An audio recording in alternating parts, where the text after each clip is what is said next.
¿Alguna vez has tenido ganas de hacer algo que te emociona de verdad, pero no puedes parar de escuchar voces en tu cabeza diciéndote que estás loco, que es peligroso o qué van a pensar los demás de mí? Estás ahí con una ilusión enorme de hacer algo en concreto y de repente sientes como si tuvieras un comité de jueces interno debatiendo cada movimiento que vas o que no vas a hacer. O te has dado cuenta que cada vez tienes menos amigos, menos gente cerca y te dices eso de estoy limpiando relaciones tóxicas. Pero en el fondo sabes que simplemente te estás alejando de todo el mundo porque te sientes juzgado constantemente.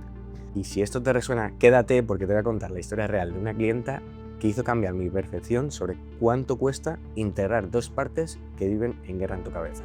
Y de paso te voy a confesar algo muy personal. Cómo descubrí que había estado tratando a mi cuerpo como un esclavo durante años. Comenzamos. Laura llegó a mi consulta diciendo algo que la verdad es que me partió el alma. Cada vez estoy más sola, Rafa. Y lo peor es que soy yo la que me alejo de la gente. Se había convencido de que estaba limpiando amistades que no le aportaban absolutamente nada. Pero la realidad era que cada vez que se sentía juzgada por alguien, se encerraba en su habitación y cortaba esa relación. Y no entendía por qué. El momento clave llegó cuando me contó que había ido a un evento que le hacía muchísima ilusión, pero que se había pasado todo el camino escuchando voces en su cabeza. La de su madre le decía: eres irresponsable por conducir sola de noche. La de unos amigos diciéndole: es una locura conducir 1 hora para ir a un concierto. Y así, una voz tras otra. Pero ¿sabes qué era lo más curioso? Lo más interesante no era las voces que escuchaba en su cabeza, sino más bien todo lo contrario.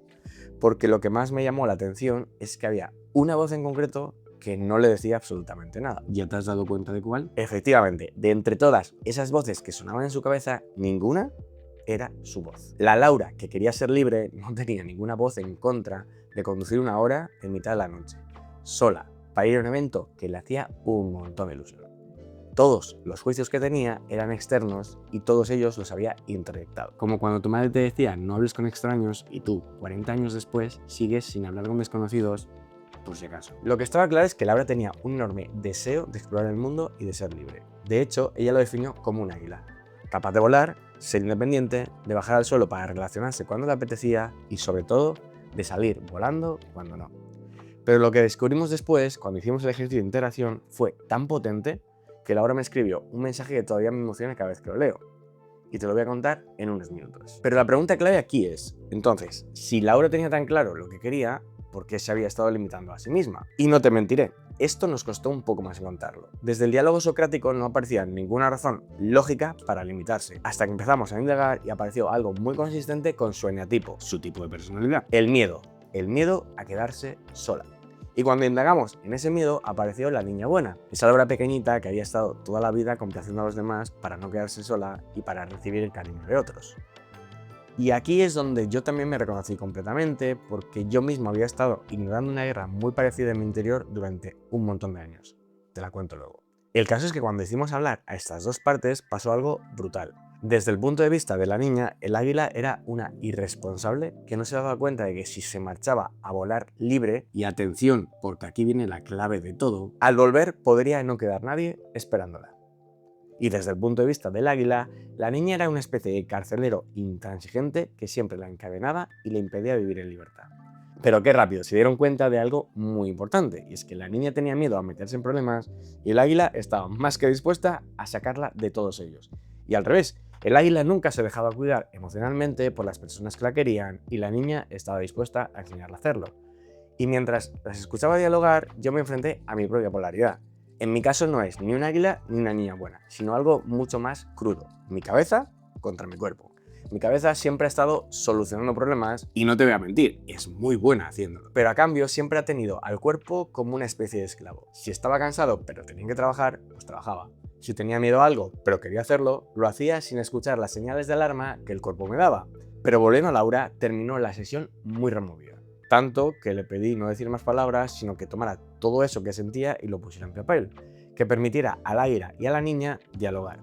Y cuando lo hicieron y llegaron a un acuerdo, Laura me escribió algo que me puso los pelos de punta. Me siento en paz. He tenido un sueño reparador como hacía tiempo que no tenía. Ahora le puedo poner cara a ese miedo que no me dejaba avanzar y a esa iniciativa de descubrir el mundo. También me contó que solo con la imagen del águila dejándose acariciar le calmaba por completo y le hacía sentir un montón de amor hacia sí misma. Y es que se había dado cuenta que era su yo adulta la que necesitaba sostén y no tanto la niña. Y sobre todo les sorprendió lo reparador que era sentir que la niña acariciaba el águila. ¿Y sabes qué pasó después? Pues que Laura se fue a otro concierto, pero esta vez con una ilusión muy tranquila, porque ya no tenía que elegir entre ser querida o ser libre, que es algo muy parecido a cómo terminó mi propia guerra interna. Porque cuando hice mi propia integración, mi cabeza prometió más o menos lo mismo. Yo te puedo sacar de cualquier problema. Pero mi cuerpo, un poquito enfadado, le contestó, vale, pero deja de resolver problemas teóricos, déjame enfrentarme al mundo y soluciona solo aquellos problemas que yo te pase cuando lo haga. Y desde entonces enfrento la vida desde la curiosidad, viendo qué pasará en lugar de intentar adelantarme a todo. Me siento más integrado, pero sobre todo siento que hay un superordenador dispuesto a resolver cualquier problema que se ponga delante cuando me relaciono con el mundo. Por eso, cuando vi a Laura pasar por el mismo proceso, entendí perfectamente la transformación que estaba viviendo. Y por eso ahora aplico el consejo de mi amigo Eugenio, que de este que hará más historias tarde o temprano, que siempre me decía algo que se repite mucho en mi cabeza. Métete en líos y aprende a salir de ellos. Y apuesto a que tú también tienes tu águila y tu niña buena. Y probablemente ni sea un águila ni sea una niña buena. Ya has conocido mis equivalentes. Para mí, la parte empoderada es la mente racional y la parte que se sentía un poco abandonada era la parte corporal. Pues el funcionamiento es muy parecido. ¿Te atreves a contarme en los comentarios cuál es tu parte empoderada y cuál es tu parte asustada? A lo mejor tu águila es esa parte que quiere emprender, crear, arriesgar, pero tu niña buena le dice, ¿y si fracasas? ¿Qué van a pensar tus padres? O quizá tu parte empoderada quiere poner límites en esa relación tóxica, pero tu lado asustado grita, si me voy a quedar solo. O tal vez la primera quiere cambiar de trabajo, explorar caminos nuevos, pero la segunda le susurra, mejor quédate donde estás seguro, donde saben que eres bueno. Y a ver, la clave no es matar una parte para que pueda vivir la otra, es hacer que se conozcan, que dialoguen y que se entiendan para saber qué necesita cada parte. Y en terapia yo uso 3 herramientas específicas para esto. La silla vacía de Gestalt, la integración de partes de la PNL y el diálogo socrático. Pero lo más importante es que entiendas que tus dos partes pueden colaborar.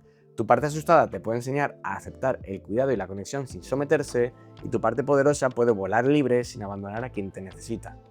Es la diferencia entre huir por miedo y volar por elección. Y si esta historia te ha removido algo por dentro, quiero que sepas que no estás solo. Esta guerra entre ser libre y ser querido es una de las guerras internas más comunes del ser humano y también una de las más sanadoras cuando por fin se resuelve. Así que cuéntame en los comentarios, ¿cómo es tu águila? ¿Cómo es tu niña pequeña? Y sobre todo, ¿en qué situaciones sientes que tienes más conflicto? Me leo todos los comentarios las primeras 24 horas porque sé que esto puede tocar cosas muy profundas.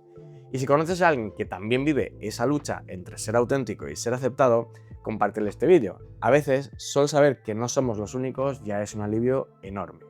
Y recuerda, no tienes que elegir entre volar libre o ser querido. Puedes tener ambos cuando tus partes dejan de pelearse y empiezan a cuidarse mutuamente. Gracias por estar ahí y nos vemos en el próximo vídeo. ¡Qué calor!